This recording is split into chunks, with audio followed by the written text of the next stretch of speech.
The 5 principles of convincing the subconscious mind.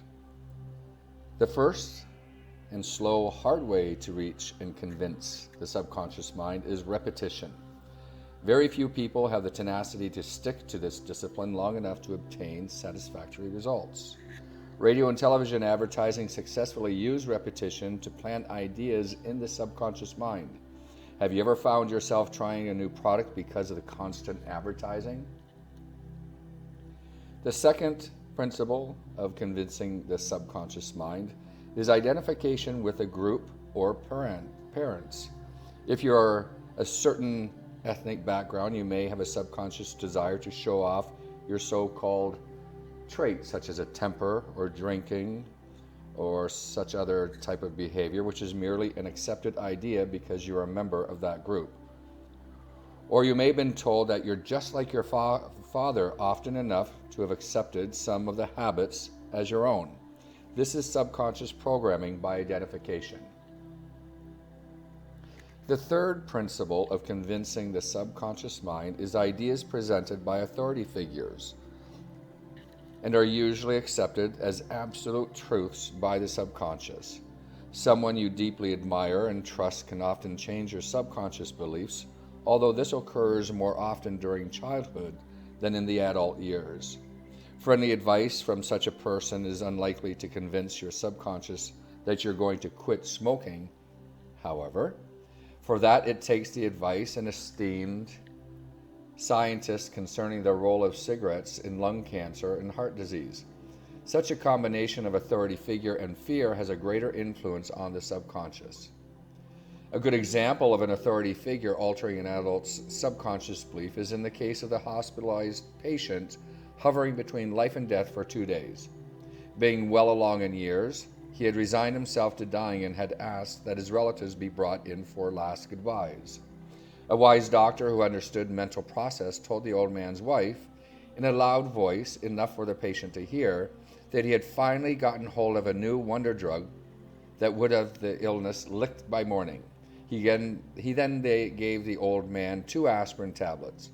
The following morning, the patient was sitting up in bed, and he made a full recovery in the next few days.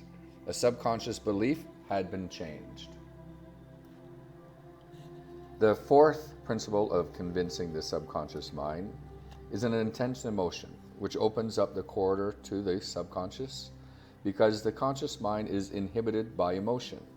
If a child is badly frightened by a dog, he may fear dogs for the rest of his life, despite his conscious reasoning that most dogs are not only harmless, but friendly.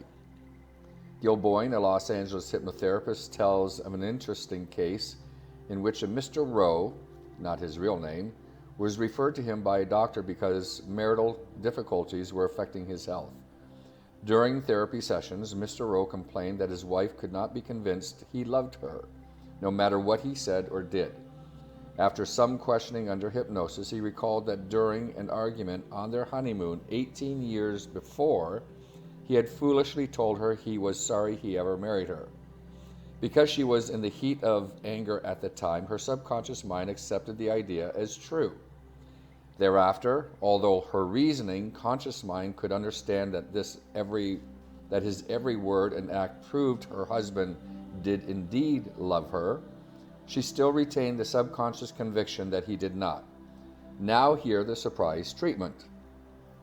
Gil Boyne explained that since the false idea had been accepted by his wife while she was in the grip of intense emotion, it could be negated by replacing it with a conflicting idea during another intense emotional situation. He suggested that Mr. Rowe whisper, "I'm glad I married you," in his wife's ear during their next intimate encounter. Mr. Rowe followed this advice, and both his problem and his wife's were solved. The subconscious was reached and convinced during an intense emotion. The fifth way to reach the subconscious and change subconscious beliefs is hypnosis, and this method is much more practical and effective than any other. Since the subconscious has no power of discernment, it believes anything it is told. This is one reason why so many people have an unfounded fear of hypnosis. They have seen a stage hypnotist tell a hypnotized subject that he is stuck to the floor. Since hypnosis allows such a suggestion to get past the conscious mind, which would surely reject it, and through the subconscious, the subject thoroughly believes himself to be stuck to the floor. He is therefore unable to move his feet. Hypnosis is the fastest and shortest route to the subconscious, and if you learn to hypnotize yourself, you can tell it what to do, then sit back and let it work for you.